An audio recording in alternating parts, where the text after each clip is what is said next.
Hello guys, welcome to our classes. कैसे हो आप सभी? Hope you doing well.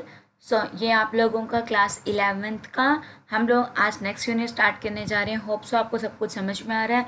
अगर आपको कुछ भी प्रॉब्लम आ रही है तो प्लीज़ मुझे कमेंट बॉक्स में लिख के ज़रूर बताइएगा ताकि मैं उसको इम्प्रूव कर सकूं। और अगर आपको कोई भी सजेशन हो तो वो भी ज़रूर दीजिएगा। चैनल को सब्सक्राइब नहीं किया, सब्सक्राइब कर लेना। यहाँ पे मैं आप लोगों के साथ आज डिस्कस करने वाली हूँ। हम लोगों ने अपने स्टार्ट की थी यूनिट नंबर सेकंड, क्लास +1 का यूनिट नंबर हमने सेकंड स्टार्ट किया था। यूनिट नंबर सेकंड आपकी क्या आती है? Form of business organization. उसके अंदर हमने सोल ट्रेड को कंप्लीट कर लिया जिसके अंदर एक अकेला पर्सन काम करता था। सेकंड हमारा फॉर्म है that is the joint Hindu family business. मतलब नाम से क्लियर है कि एक फैमिली बिजनेस होगा। मतलब क्या होगा कि सभी जो फैमिली के मेंबर्स होंगे अप टू 2 और 3 जनरेशन्स वो सभी मिलके काम करेंगे। जैसे कि दादा की फैमिली हो गई, फिर पापा की फैमिली और फिर हम, मतलब कि ये सभी जनरेशन्स क्या करेंगे? मिलके काम करेंगे। जैसे आप लोगों को ये ट्री दिखाई दे रहा होगा, इस ट्री के ऊपर क्या है? हर तरीके की जनरेशन, ये वाली जनरेशन भी इंक्लूड है, ये वाली जनरेशन भी इंक्लूड है, ये वाली जनरेशन भी इंक्लूड है, इनकी आगे जनरेशन भी इंक्लूड है। तो जॉइंट हिंदू फैमिली बिजनेस क्या होता है? जहाँ पे क्या होते हैं, हम पूर्वज एनेस्टर की जो प्रॉपर्टी होती है ना, मतलब कि ये प्रॉपर्टी एक पर्सन की है। देखो, ये प्रॉपर्टी एक पर्सन की है, एनेस्टर की है, ठीक है, पूर्वजों की है। उसके ऊपर काफ़ी सारे अलग अलग लोग हो जाता है। जैसे कि ग्रैंडफादर के आगे 4 सन हुए तो फिर उनके बीच में प्रॉपर्टी बैठ गई, फिर सन के आगे 2 सन और हुए तो उनके बीच में प्रॉपर्टी बैठ गई। बट यहाँ पे ऐसा कुछ नहीं होगा, यहाँ पे बांटना नहीं होगा। यहाँ पे हमने क्या करना होगा? जो भी एनेस्टर की प्रॉपर्टी है, पूर्वजों की प्रॉपर्टी है, उसको क्या करना है? कॉमन यूज़ करना है। मतलब कि सभी लोग क्या करेंगे? मिलकर उसके ऊपर काम करेंगे, मिलके प्रॉफिट कमाएंगे, मिलके लॉस को सहन करेंगे। ओके, सो बेसिक आपको समझ में आ गया कि जॉइंट हिंदू फैमिली बिजनेस क्या होता है, जहाँ पर एक फैमिली के लोग आपस में मिलके बिजनेस करते हैं। तो ये क्या होता है? जॉइंट हिंदू फैमिली बिजनेस होता है। जॉइंट हिंदू फैमिली बिजनेस क्या है? एक इम्पॉर्टेंट फॉर्म ऑफ ऑर्गेनाइजेशन है। हमारे इंडिया के अंदर ही पाया जाता है क्योंकि इंडिया के अंदर ही फैमिलीज इकट्ठी रहती है, फॉरेन में तो कहाँ रहती हैं। Joint Hindu family business India के अंदर पाया जाने वाला एक फॉर्म ऑफ बिजनेस ऑर्गेनाइजेशन है और केवल इंडिया में ही पाया जाता है। सबसे ओल्डेस्ट फॉर्म है ऑर्गेनाइजेशन का, बहुत पुराने समय से चला हुआ आ रहा है कि लोग अपना फैमिली बिजनेस करते थे। आपने सुना होगा कि हम फैमिली बिजनेस कर रहे हैं, मतलब कि पूर्वजों की प्रॉपर्टी थी, उसके ऊपर सभी जनरेशन्स मिलके क्या कर रही हैं? कंट्रोल कर रही हैं, काम कर रही हैं, एक्टिविटीज़ कर रही हैं। Okay, it refer to a form of organization. एक तरीके से फॉर्म ऑफ ऑर्गेनाइजेशन होता है जहाँ पे बिजनेस को कौन संभालता है, कौन कैरी करता है? जो बिजनेस के मालिक होते हैं। और जो बिजनेस को कैरी करता है वो कौन करते हैं? जितने भी एचयूएफ के अंदर, एचयूएफ का मतलब हिंदू अनडिवाइडेड फैमिली, हम इसको जॉइंट हिंदू फैमिली भी बोल सकते हैं। हिंदू अनडिवाइडेड फैमिली मतलब कि वो अभी तक फैमिली डिवाइड नहीं हुई है, काफ़ी सारी जनरेशन्स मिलकर वहाँ पे क्या कर रही हैं? काम कर रही हैं। ओके, तो जो हर पर्सन होगा उसको हम लोग क्या नाम बोलेंगे? मेंबर का नेम बोलेंगे। फॉर एग्जांपल ये थे हमारे ग्रैंड ग्रेट ग्रैंडफादर, ओके, परदादा जी।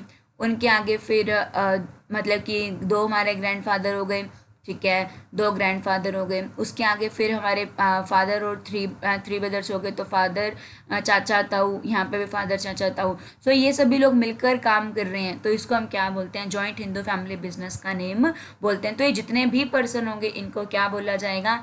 मेंबर का नेम बोला जाता है। ओके, इसके ऊपर कौन सा लॉ अप्लाई होता है? इसके ऊपर आपका लॉ अप्लाई होता है, it is govern by the Hindu law. Hindu law इसके ऊपर क्या होता है? अप्लाई होता है।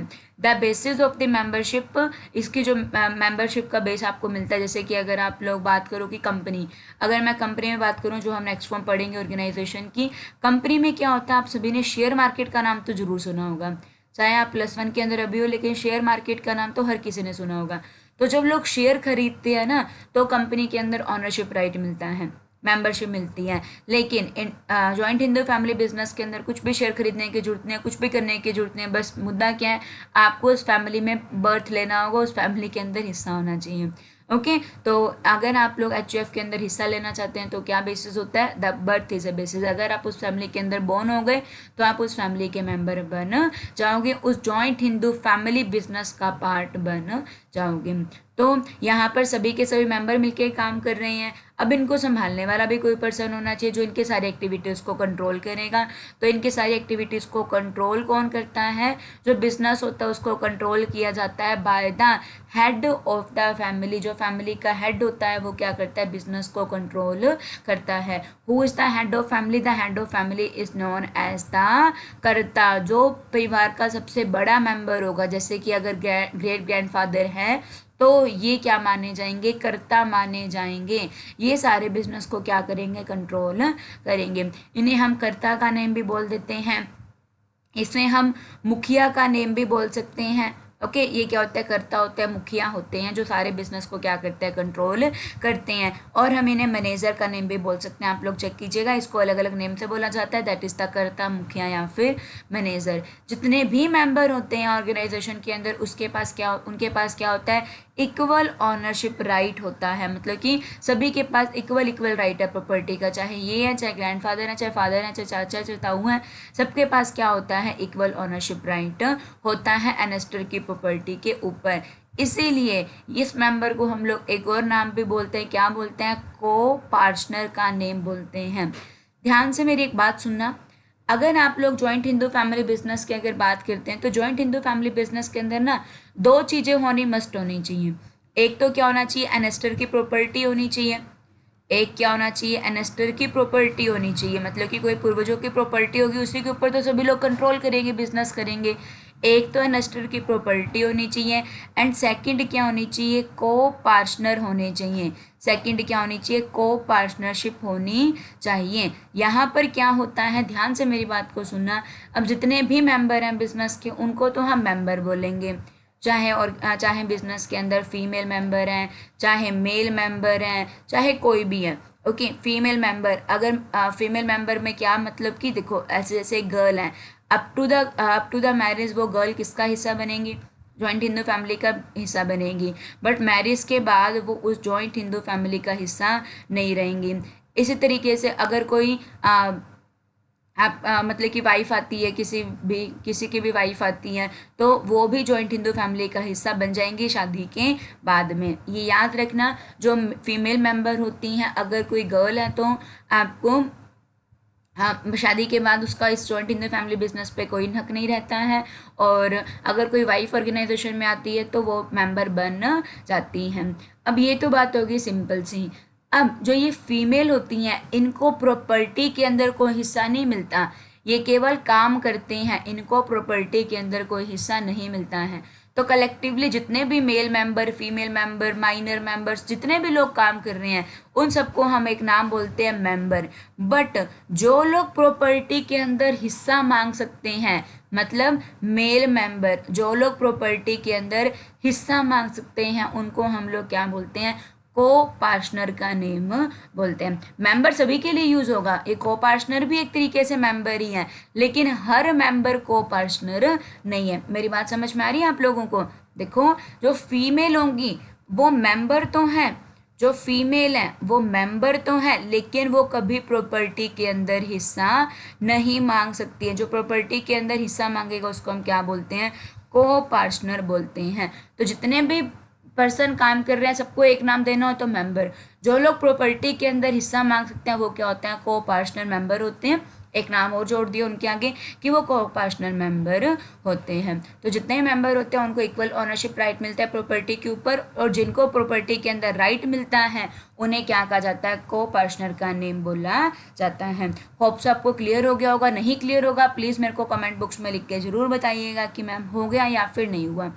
अब बात करते हैं मैम इसके अंदर होता क्या है। देखिए, व्हेन द टू और the more families agree to live and work together, जब दो या दो से ज़्यादा फैमिली एग्री कर रही हैं कि वो साथ रहेंगे, साथ काम करेंगे, अपने रिसोर्सेज को यूज़ करेंगे, तो प्रॉफिट और लॉस को शेयर करेंगे, तो इसको हम क्या बोलते हैं? कंपोजिट फैमिली या जॉइंट हिंदू फैमिली बिजनेस का नेम बोलते हैं।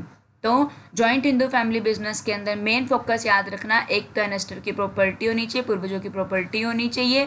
सेकंड, उसके अंदर जितने भी लोग काम करते हैं उनको हम लोग क्या बोलते हैं? मेंबर बोलते हैं। बट वो वाले मेंबर जो हिस्सा मांग सकते हैं, जिनका हिस्सा होता है, उनको हम लोग क्या बोलते हैं? को पार्टनर का नेम बोलते हैं।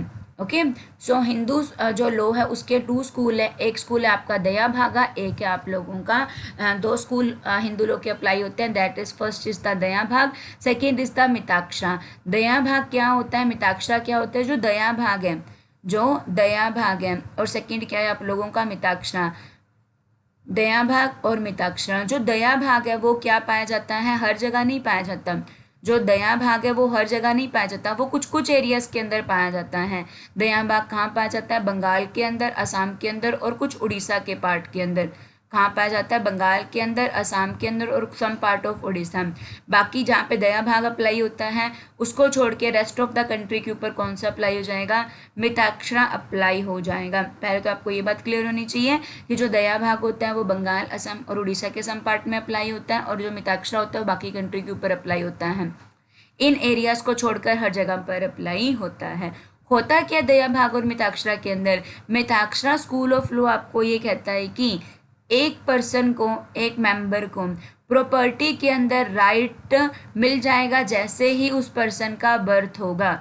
एक मेंबर को प्रॉपर्टी के अंदर राइट मिल जाएगा, मतलब कि मेंबर मतलब कि मेल मेंबर ही होगा, मतलब कि सन को अपनी प्रॉपर्टी के अंदर राइट मिल जाएगा, सन को उस अनस्टर प्रॉपर्टी में राइट मिल जाएगा जैसे ही उसका बर्थ हो जाएगा। तो मैम दया भाग में क्या होगा, दया भाग में होगा ये कि सन को प्रॉपर्टी के अंदर राइट कब मिलेगा, after the death of father, मतलब कि फादर की डेथ के बाद सन को प्रॉपर्टी के अंदर राइट मिलेगा, उससे पहले नहीं मिलेगा।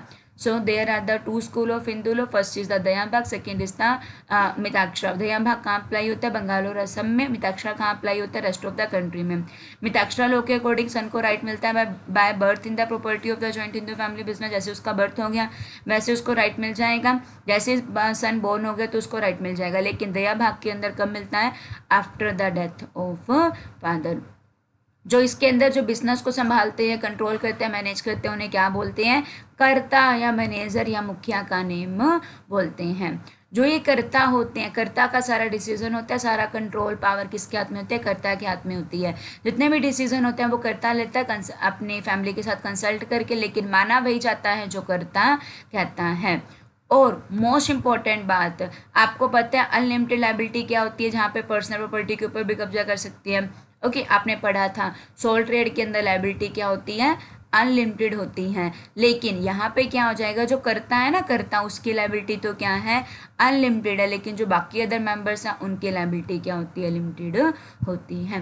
ओके, तो क्लियर हो गया। जॉइंट हिंदू फैमिली बिजनेस एक ऐसा फॉर्म ऑफ ऑर्गेनाइजेशन जहाँ पर एनेस्टर की प्रॉपर्टी के ऊपर 2 या 3 जनरेशन मिलके काम कर रही हैं, प्रॉफिट को अर्न कर रही है, प्रॉफिट को बांट रही हैं, और प्रॉपर्टी के अंदर भी राइट लेती है, को पार्टनरशिप उनको हम बोलते हैं। तो फीचर क्या होते हैं, इसको बनाना क्या होता है, आसान होता है। बनाने के लिए क्या चाहिए, एटलीस्ट 2 मेंबर चाहिए, कम से कम 2 मेंबर चाहिए, और प्रॉपर्टी होनी चाहिए, एनेस्टर की प्रॉपर्टी होनी चाहिए। बिजनेस को अंदर कोई एग्रीमेंट की जरूरत नहीं पड़ती। अगर किसी पर्सन ने बर्थ ले लिया तो वो उस ऑलरेडी उसका मेंबर बन जाता है। ये किससे गवर्न होता है, joint govern by the Hindu law. ये किससे गवर्न होता है, ऑर्गेनाइज, कोई एग्रीमेंट नहीं होता, पार्ट जो मेंबर होते हैं उनके बीच में, मेंबर्स के बीच में कोई एग्रीमेंट नहीं होता।